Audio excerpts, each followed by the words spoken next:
Hello' everyone, আজি আহিছোঁ আমি দীপৰ বিলত ফেমিলি পিকনিক খাবলৈ। মই, মোৰ লগতে হাজবেণ্ড, গুডু আৰু মোৰ শহুৰ দেউতা আৰু মোৰ মাহীৰ ল'ৰা এজন আহিছে। খানা মই ঘৰতে বনাই আনিছোঁ। আমি আহিয়ে পোনপ্ৰথমে ব্ৰেড লৈছোঁ, ব্ৰেড আৰু কণী।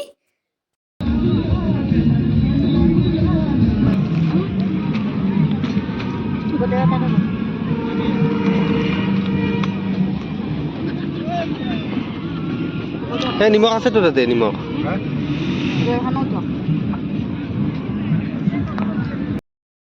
আমি বিলখনৰ একেবাৰে ওচৰত বহা নাই, কাৰণ বহুত বতাহ দি আছিলে, গুডুৰ অসুখ হৈ যাব বুলি আমি অকণমান দূৰত বহিছোঁ। কমলা টেঙাও কেইটামান আনিছিলোঁ। মই পিকনিকত আহিলে কিবা বেলেগ বস্তু মাছ মাংস খাওঁ নাখাওঁ সেইটো বহুত পিছৰ কথা, কিন্তু টেঙা মোক লাগিবই, সেইটো কমলা টেঙাই হওক বা বগৰীয়ে হওক। এই দুটাৰ ভিতৰত এটা মই খামেই। গুডুক আধা ঘণ্টা আগত মই ব্ৰেড এখন দিছিলোঁ আৰু এই ব্ৰেডখন এতিয়ালৈ খতম কৰিব পৰা নাই। এই গধূলিয়ে হৈ যাব এইখন খাওঁতে খাওঁতে।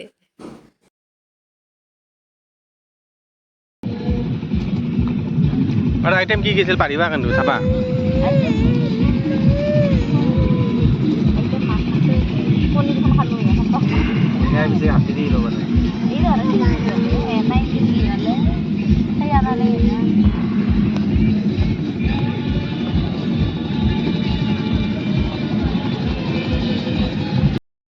কমলা টেঙা খাই উঠাৰ পিছত আমি অকণমান ফুৰিব আহিছোঁ বিলখনৰ ওচৰত, লগতে ফটো উঠিব আহিছোঁ।